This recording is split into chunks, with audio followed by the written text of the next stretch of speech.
Savants, your home for all your movie and TV news, with Todd Vandenberg, Lee Vowell, and Rob Steele. And coming up in this week's show, Movie Pass, Batwoman, Bane, and Robocop. One of those does not actually belong in the title of the show, but first I'd like to remind you to like the show on Facebook and subscribe on iTunes or the Google Play Store or YouTube, all of which will be there when we do the show next week, as opposed to Movie Pass, which might not be, at least not at the rate they're going. It's dying very, very quickly, to the point, and I didn't know this was a possibility. Did you see what happened to their stock? It wasn't yesterday, it was last Friday. Yes. Did you see their stock of the parent company, Helios and Matheson, which ice dancing team from somewhere. Anyway. I didn't even know it was publicly traded, to be honest. I didn't either, but the stock hit 4.8 cents a share. I didn't know it was possible to go that low. Yeah, they did a 100-to-1 reverse stock split just to keep it listed on NASDAQ because it was going to drop below 10 cents. I've got 4 dimes in front of me on my desk. After they did that reverse stock split, it dropped again. So this is the second time it's dropped below a dime. This is after they artificially increased the value of the stock 100-fold. So yeah, they're not really in good shape. The reason they're not in good shape, and I'll have a question for Lee shortly, is because they're constantly changing the actual offering, regardless of what they say, and that changes like twice a week. Now supposedly they offer a broad range of films. By broad, not every film. 3. No, they've changed that. That's according to their announcement. They offer 6 films. You get us like 6 films. I'm getting like 3 updates a day on what they do. Yes, exactly. I can't keep track. I really can't keep track of what they're doing. I checked last night, and there were 6 films available at my local Regal, which is the closest theater to me. And I've just pulled it up now, and there are 2 films available. So yeah, it changes on an hourly basis. And their statement is, they also said, well, you can go on our website, and people complain, well, you can't really plan. It's like, oh yes, you can, because you can go on our website and you can see the list of the 6 films for that week. It's like, no, not really, because it clearly doesn't work, because they offer whatever the hell they feel like offering. And although I will give them credit, there are 2 showings available of Slender Man, and there are 3 showings available of Alpha. So that's a big improvement over, I don't know, a few days ago when there was 1 showing of Slender Man, and that was it. How on earth do you expect people to stay with the service when you have no idea if the service is going to give you any value whatsoever on an hourly, not weekly, not daily, on an hourly basis? You have no idea minutely what you can get. Yeah, that'll be coming soon, I'm sure. So my question, they're making it a word, right? Is like, let's track your stock value by the minute. Big so Lee. Have you canceled your Movie Pass yet? And are you prepared to cancel it again because they'll renew you automatically? Exactly. Yeah. Yeah, I am. But the funny thing is, I can't remember if this was a national restaurant chain or not, but and they still exist. But one called Ruby Tuesday, and it used to be a very popular place. But they went through feels like years where it was like they kept changing their menu. They just wanted to find the right thing. And they started closing stores because, honestly, people had no idea what they were going to get when they showed up to a Ruby Tuesday. They changed it so often.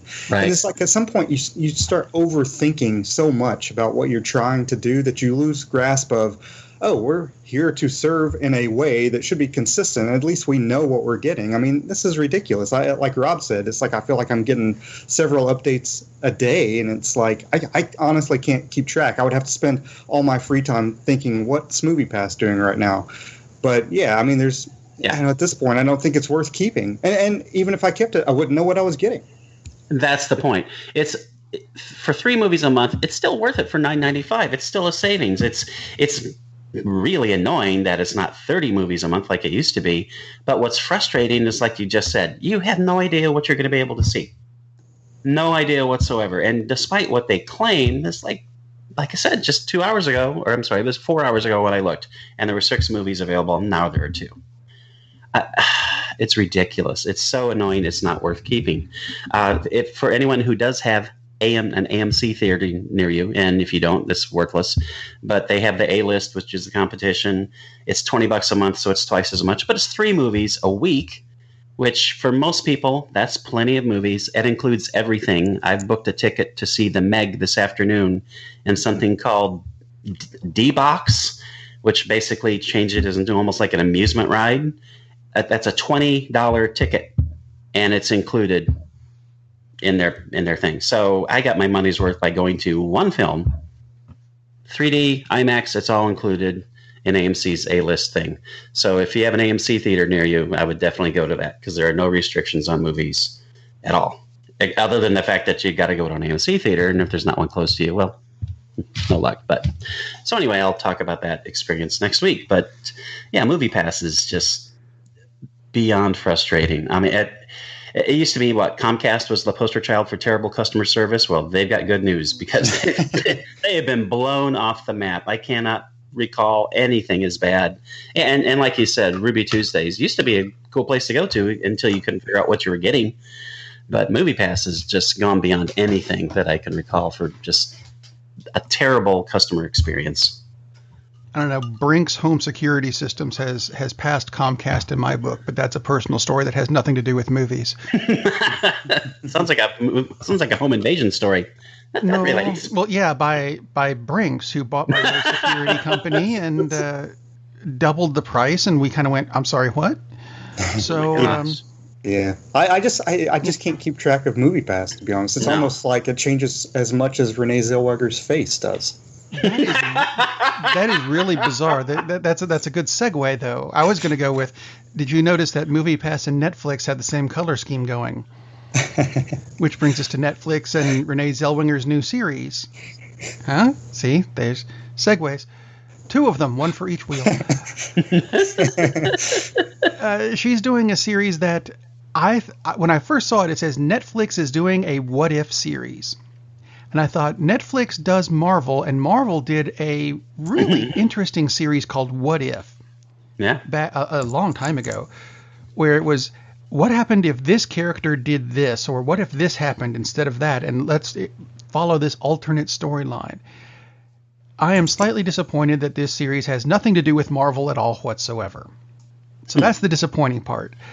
But that is exactly what they're doing with this. They're going to go back and look at key points in history and see what happens if Bob sneezed at the battle of this, causing this outcome to happen. Or something like that. I don't know. Or if they chosen a British actress to play Bridget Jones instead of Renee Zellweger. That could be a what if. Do that. That's like getting an American to play Batman. Just doesn't work as well. That's true. But I thought it sounded like an interesting series. I'm just slightly disappointed it's not the Marvel series, because I liked the Marvel series. The Marvel series was great. Speaking of Marvels and series, the Guardians of the Galaxy thing is apparently finally over, and James Gunn has actually said himself, look, I'm not coming back. Stop all the stuff. We need to move on. You know, he's being the grown-up out of this, which I like. I think that's a good thing. Yeah, that's a very good thing. You could say Disney is sticking to their guns, except for the one that matters. Right. Ho ho ho. Ho ho ho. Now I have a machine gun? No. Wow. So yeah, James Gunn is gone, and there's not going to be as many guns in the second Iron Fist series, of which there is now a full trailer and what looks to be a considerably better choreographer. I just read something I had not read, so I kind of want to apologize to Finn, who plays the Iron Fist, Danny Rand. Apparently he had 3 weeks to train. At least that's what he claimed in an interview that I read last week. 3 weeks to train for the role of Danny Rand. That's not enough. That's not enough. That goes on Marvel. That doesn't go on him. I mean, how on earth can you possibly be prepared to portray the greatest martial artist on the planet in 3 weeks. That just doesn't work. That wouldn't work if you're an MMA fighter, let alone an actor. So that's just ridiculous. I like the idea when they originally cast the character, and this is back early 2000s, they wanted Ray Park to do it. Ray Parker Jr.? No. I would totally buy into Ray Parker Jr. Wow. No, Ray Park of Darth Maul and the bizarrely effective Toad in the X-Men movies. Indeed. Yeah, finally made Toad a decent character, and you blew him up. Fine, be that way. He's a little old for Danny Rand, though. That's the problem. At this point, yes. Yeah. But I'm sure there's other people who, again, I'm not knocking the guy who plays him now. I'm sure there are other people who could have done it, but apparently the big problem wasn't so much him; it's just the amount of prep time that they had, which that's on them. There was no reason for them to let's do Iron Fist. We got 3 weeks to start filming. That's kind of stupid. So, yeah, you think as much money is being put into anything nowadays that why would they? Do you believe the 3 weeks? Maybe it's not being factual. Yeah, I think even if it's 3 months, that's not enough. No, it isn't. And I just kind of wonder, it's like, okay, if he was told he's got this gig and maybe he didn't really do the research and realize, I've got to do some training, but that's still on them to tell him, okay, as soon as you sign the contract, you're going to be in training. So, yeah, unless he's just flat out lying, then yeah. And I can see something like that. It's kind of hard to believe something like that would slip through the cracks for Marvel, but corporations do screw up. So Marvel has had their missteps in the past, for sure. So, well, let's see. CW has also had their missteps with I guess it's Warner Brothers and CW to an extent with their DC related series. There needs to be a better plural of series. There really does. Anyway, Siri. Maybe it's Siri. No, that's the Apple assistant. The forthcoming Batwoman series cast an actress named Ruby Rose as the main character, who we already knew is from the books Jewish and gay. Mm-hmm, which, hey, that's go right ahead. I don't see an issue with that. Except she has gotten a lot of criticism. I mean, since the last show, she's quit Twitter, bullied off of it. Right. Because let's see, where's the quote that I had? I had this, I covered this a bit on the FWAT show, but I know we can do more of it here. Before she deleted her Twitter account, she put out a statement that said, "Where on earth did Ruby is not a lesbian, therefore she can't be Batwoman come from? Mm-hmm. Has to be the funniest, most ridiculous thing I've ever read. I came out at 12 and have for the past 5 years had to deal with she's too gay. How do y'all flip like that? I didn't change. I wish we would all support each other and our journeys." I'm with her entirely on that. Yeah, it's beyond me. I read one of the criticisms where apparently some people didn't realize she was gay, which makes that was the first thing I found because I wasn't sure who she was, so I looked her up and she's a lesbian actress, and I'm like, I'm not sure that needs to be the first thing I read about her, but yeah. And I've also read that she's pansexual and that was the problem for some people, and I don't really think that she has to perform a sex act as Batwoman. And even if she did, she's an actress. Her personal sexuality should make no difference. Wasn't there what she's playing this? Weren't they both? Yeah, going in. Yeah, pretty sure. I don't remember that there was a lot of complaint about that. I don't either. But of course, if they were making that film now, I guarantee you there would be huge storms of protest. It's like, they're not gay, they can't play those roles. It is amazingly ridiculous and stupid how this crap has started, where it's like, well, okay, I mean, we're getting to the point that if an actor doesn't have blonde hair that's cut to within 3/4 of an inch of their scalp, and they're not 6'3.5", and they're left-handed, and they really like iced tea with lemon, no sugar, they can't possibly play a role that demands that. It's acting. You don't have to fit the role perfectly. My God, it's absolutely insane. You don't have to be the character to act like the character. Oh my God, it's just it's ridiculous that she's had to quit, and she's far from the first actor who's just left social media because they're sick of the crap that they have to take. I guess it's the fanboy movement. I mean, the backlash that they've had. If a film doesn't meet their expectations, oh my God, it's awful. And they should not be allowed to work on this. And man, but before anything has even started on the project, let alone you're seeing the finished project, that happens far too often. Yet. Right. I'm not even sure they finished the script.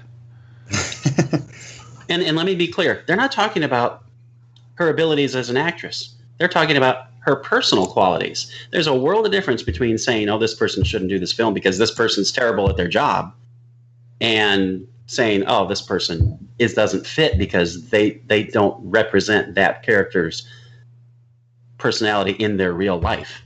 That's why it's called acting, stupid asses. Be nice if we could get that right, but until it's going to be a while before we get there, I think. Oh, I don't think we'll ever get there, sadly. I really don't. Not in our lifetime, anyway. Not in mine, that's for sure. I mean, I'm checking the calendar. Yeah, not in yours. No, Sorry. Hell no. Well, the funny thing is, if you asked me the same question 4 years ago, I would think, yeah, now, no. Excellent point, right? Sadly, but true. So sticking with the Bat theme, Fox's Gotham series is coming up on its 5th, and we keep being told final season. Yay. And they said that they're going to include the father of Bane in this series, but they phrased it as the father of one of Batman's most iconic villains. Can I interject something here just for a moment before we get on to the real topic? Right. I think that show should be shelved because none of those people are actual high school kids who are going to be supervillains. So clearly it's just a terrible mess. Oh, absolutely. Anyway, back to the status of Bane as an iconic Batman villain. I don't think Bane was not introduced in Batman until 93. Mm-hmm. That's true. To me, the iconic Bat villains, Joker, Penguin, Riddler, and Catwoman, maybe Mr. Freeze. And I think everybody else is secondary.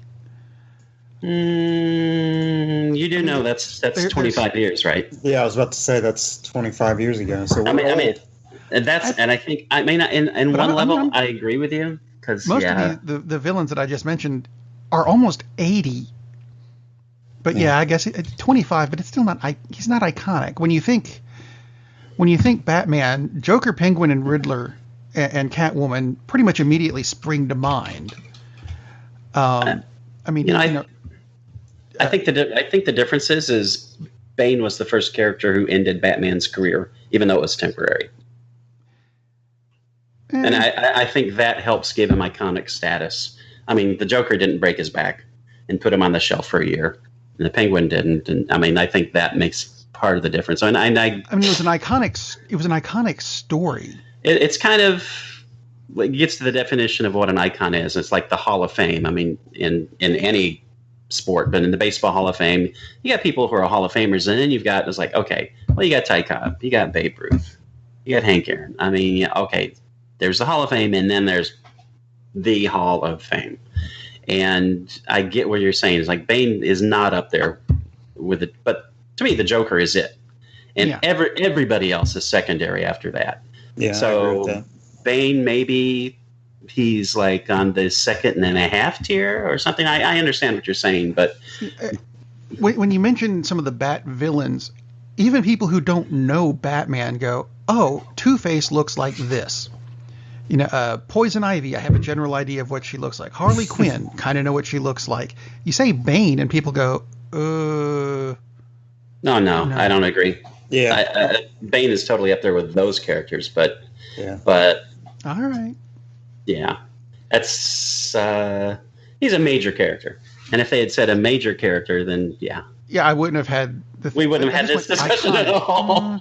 But yeah, 25 years, and it's certainly a major role. But yeah, to me, it's like, okay, the iconic characters is the Joker, which is why the Joker's always out there. And how many people of watching it are going to be, 25, well, much older than 25? Maybe there's a lot, but if you're 25 or younger and you're spending money going to the movies, then Bane may be an iconic person. And that's true. Cars are classics after 20s. So for the crowd that's watching Gotham, Bane is an iconic character. That's true. Because most of the people watching Gotham are probably younger than the character of Bane. But Dad, I don't want to go to bed yet. I got school in the morning. Off to bed with you. But they haven't shown Bane's dad yet. Yeah, the whole thing is like, Bane's dad, really? So this means that Bane is going to that high school? Is that what that means? Is that how absolutely stupid they've gotten with this show? And the principal is named Fish Mooney. Yeah. He gets eaten by the penguin. Yeah, it makes sense because his name's Fish and he gets eaten by a penguin. Anyway, moving on to another series I don't see any of us caring for. I love it. I love it already. Star Wars Resistance. Because that's going to be a thing on Sunday, October 7th when the show launches. It's a Star Wars animated movie, which I might have liked if I was still 7, which is why they're putting it on the Disney Channel. It's set. It's got Poe Dameron in it, so it's set in what I'm calling the Aftermath series. Because you've got the original trilogy, the prequel trilogy, and now the Aftermath trilogy. Where everything has fallen apart and no one really cares anymore, I don't think. And that's almost as good as After MASH. No, After MASH was better. It had Radar in it. This has got Poe. I would rather have Radar than Poe. Can Radar be in the Aftermath trilogy? I would probably be more interested in the films if he was in it. Very much so. And that would be fun. It's a cel-shaded animation series. I haven't cared for cel-shading style since... the mid-90s? It came out and we all went, ooh, that's pretty. And then about 10 minutes later, we all went, yeah, but it gives me a headache. Ew. They're bringing it back. They're bringing it back, baby. Maybe Gotham will go to cel shading at the end. That'll be fun. I think cel shading is iconic. Okay.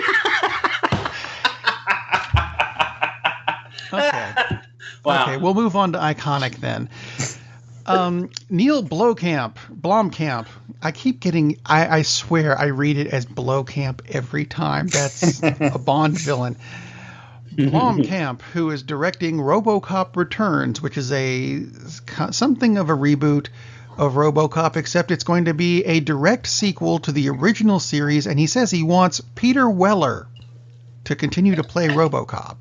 That would be awesome. I don't care how old Peter Weller is. There's no reason for him not to play Robocop. He is now 71.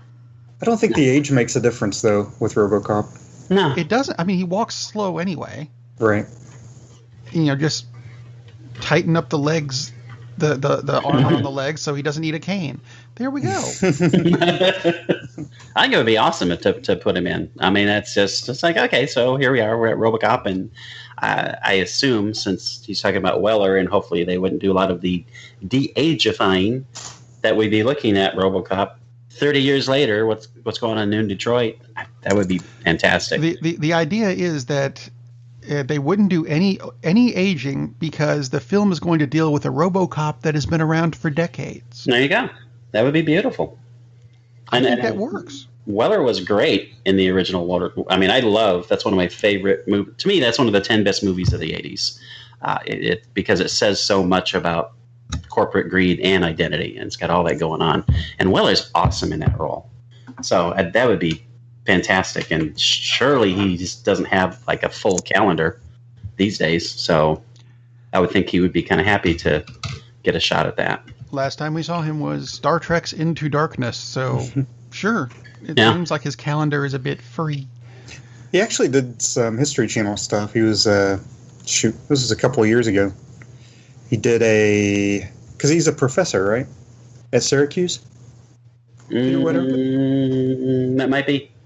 Yeah. Anyway, he did a History Channel. He did narration, but it was more like he was interactive with it. It was really cool, actually. Well done. I'm trying to remember the name of it. He is a very cool dude. But that would be fantastic, and that I was happy to hear that Blomkamp was doing RoboCop, because I think he's just a terrific director and has a very cool vision. And this is like, okay, now I'm doubling down. Unfortunately, I won't be using MoviePass to watch it when it comes out, but that's okay. It may wind up on Netflix, because God knows they seem to be buying half of the new properties these days. But that would be awesome if Peter Weller comes back for that project. Engineering an Empire? Yeah, that sounds right. Yeah, and he's got a PhD, which is interestingly enough, but he did teach at Syracuse for a bit for Roman and Renaissance art. Not what I would have expected. He is a Renaissance man. Yes, he has a PhD in Italian Renaissance art history. Well, who knew? Oh, so he actually should be playing Hannibal Lecter. So I can see that, actually. Oh my God, yeah, definitely. Could be playing Jason Bourne, but he's a bit old. Jason Bourne's dad.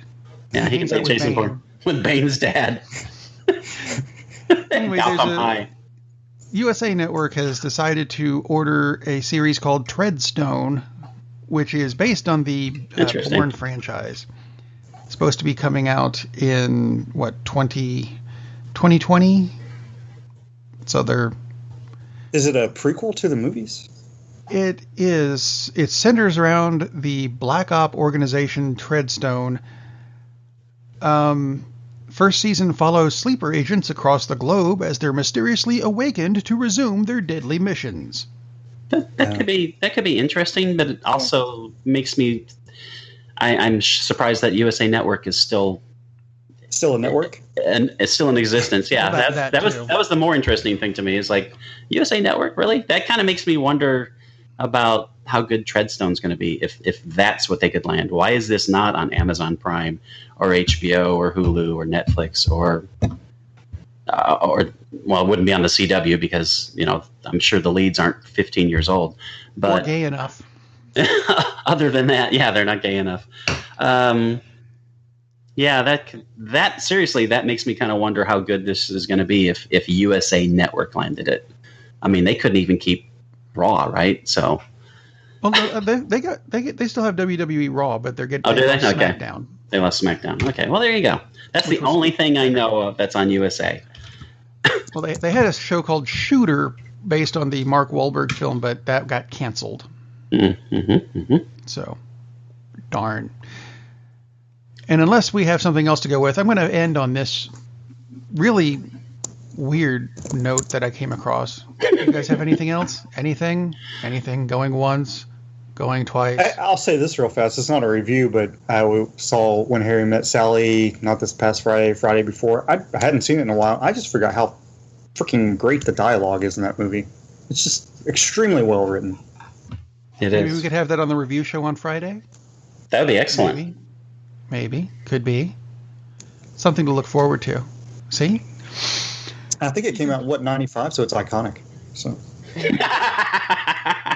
it is iconic regardless of when it came out. Wow.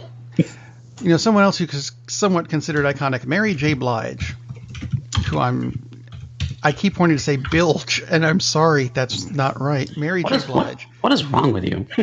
I'm dyslexic and trying to read white type on a black screen. Wow. Anyway, she's signed on to do MTV's Scream series, which apparently is going into this is something I don't understand. It's called a limited series. Here's the third season. What? How did that? I mean, I haven't watched MTV since '95 when they stopped showing music videos. Well, it's limited in that they eventually assume they'll cancel it. That's kind of a strange definition, isn't it? That is so bizarre. The third season of our limited series. Maybe they just have 2 episodes a season. Maybe they're going the BBC route, like Luther. There's some seasons of Luther that I think are like 3 shows. I know there are some that are 4. Yeah, but they're 2 hours. Ah, well, there you go. Yeah. They should only be two. Sherlock is 3 hours. It's not. I don't think of Sherlock as TV movie seasons. Or TV show seasons. It's TV movie seasons. So they're 3 2-hour movies. Right. It's almost more like a miniseries than it is a TV show.